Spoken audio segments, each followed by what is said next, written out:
Rutherford here today, and today we're going to talk about exercise. Now, full disclosure, I'm sure I've talked about this at some point in time because it's such a significant part of exercise relative to Hashimoto's, relative to immunological aspects of disease in general. So, in other words, I get a lot of people that come in here with autoimmunities of all kinds. And this ongoing series that we're doing right now is all about Hashimoto's and and and we usually pick these topics according to what people are asking for, but also according to what I'm seeing. And I see a lot of trends. I see a lot of new patients. I interview a lot of people.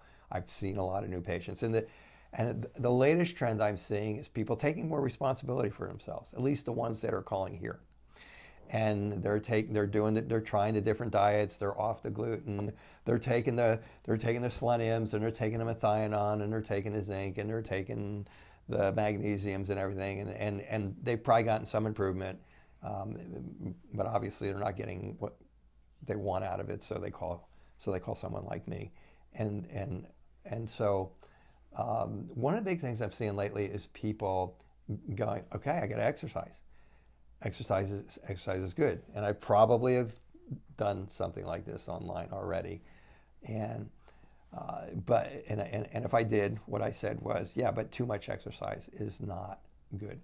So I wanted to go over a little study that was just done, and it was a study out of Europe, and it was just last year, and the study was on the immunological aspects of exercise in chronic disease. And interestingly enough, they specifically talked about Hashimoto's thyroiditis in this study. Understand, all you Hashimoto's sufferers, you now have officially have the number one autoimmune condition in the entire world. I'm talking to people from Australia, talking to people from the United Arab Emirates. I've talked to people all over, and it's there, and their doctors don't know what to do with it either. So there's a lot of different things relative to fixing or putting these problems in the remission, keeping in the remission. And really what I do is lifestyle, right? It's lifestyle, it's nutrients, nutraceuticals, and it's diet. But within the framework of that, there's about 40 different things you need to look at. Exercise is a big one, because here's the deal. What they found is that a certain level of exercise is really, really excellent for autoimmune disease in general. We may have always kind of intuitively known it's good for your immune system and balancing out your immune system in general, but this study took a number of people, and I think it was like 180 people, and measured outcomes, measured lifestyle outcomes, but also measured specific chemistry relative to immune function, and some of this particular chemistry was relative to Hashimoto's. Now, what they found, some of it's not going to surprise you.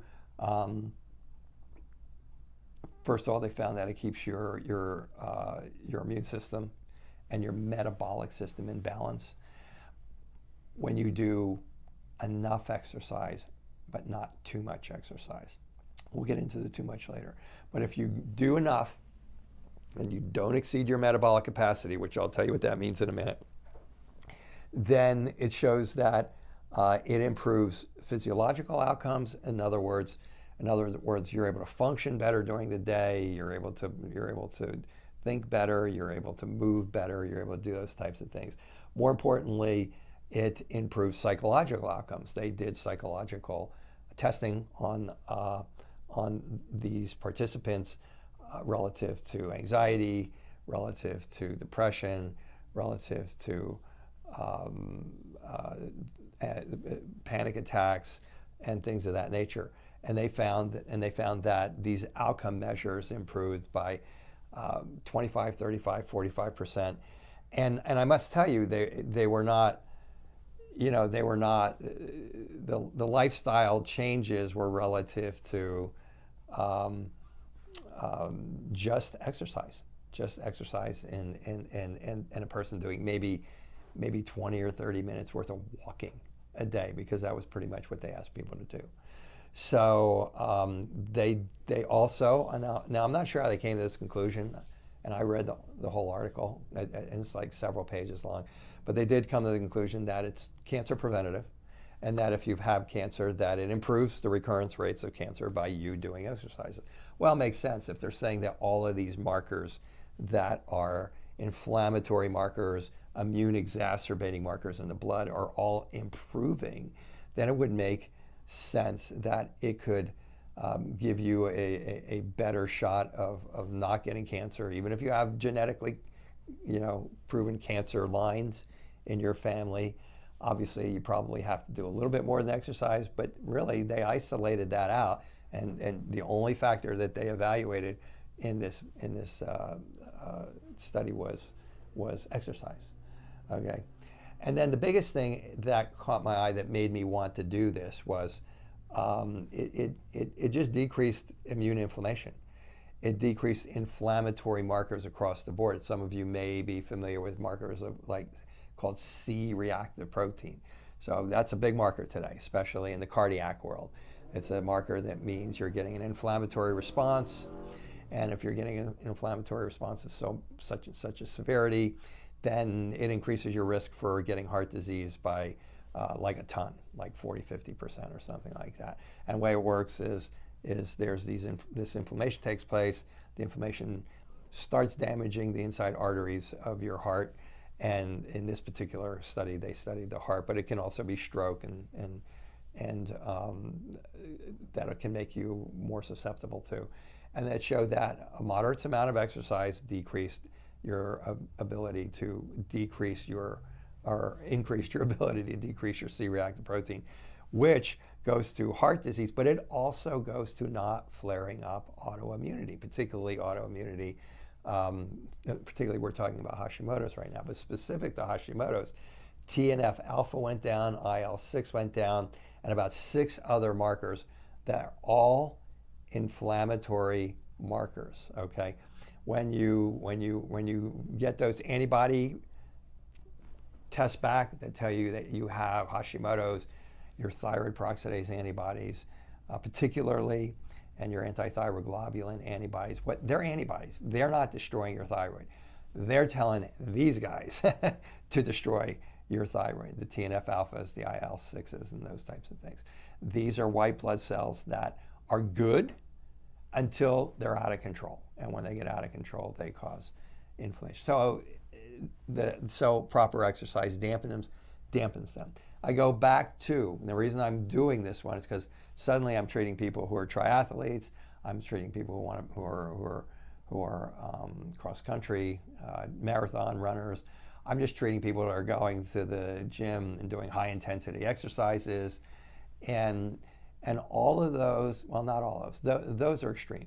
Okay, particularly like the triathletes and the bicyclists who bicycle hundreds of miles. And I'm at the foot of the Sierras here, so a lot of people train here, Olympians train here, and I'm getting a lot of these folks who have Hashimoto's and who have other neuroinflammatory diseases and autoimmune diseases. And it's kind of hard to say, you know what, that's a little too much. And when you interview that person, they all say the same thing. They say, I want you to help me to be able to better do this without crashing. Well, I'm not sure it's going to happen in those cases, because what the study showed was that if you over-exercise, you crash, and all these things flare up.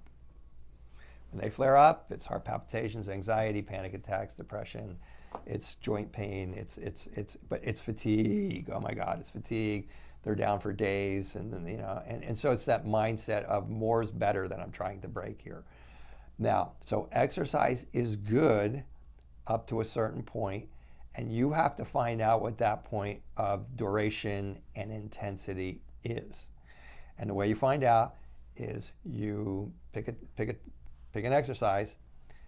Let's say it's walking, and let's say you actually have time on your hands enough to walk for, let's say, an hour. Okay, pick an exercise and walk for an hour. You don't crash. If you don't go home, if you're not like, oh my God, I can't do anything else for 2 or 3 days, then you have not exceeded your capacity and you can do an hour. If you're so inclined to do more until you get that reaction, and then you're going to know that that's too much exercise and you have to back down. All right. I mean, in general, 20, 30 minutes of exercise is good enough for my patients. But again, I'm running into a lot of people who are now, they're in the gym, they're doing circuit training, they're doing all kinds of things, and it's flaring them up. Then when I do the lifestyle aspect of my recommendations to them, many are relieved that they don't have to go out and kill themselves. And unfortunately, the ones who are not relieved are really not relieved. They're just kind of like, no, that's like what makes me happy, except for the 3 days that they're laying in bed with all these symptoms and fatigue and can't do anything. So that's the immunological aspects of exercise, basically in chronic disease and chronic inflammatory diseases. But it's very specific to Hashimoto's. It's a topic I cover with like all of my Hashimoto's patients, and they get it. Especially once they start to implement it, they start to get how much that is one piece of their puzzle for sure. So that is exercise and Hashimoto's, and that's kind of like the updated, official, actually research done type of a data that I think a lot of the people out there that are watching, a lot of you out there watching, would like to have. All right.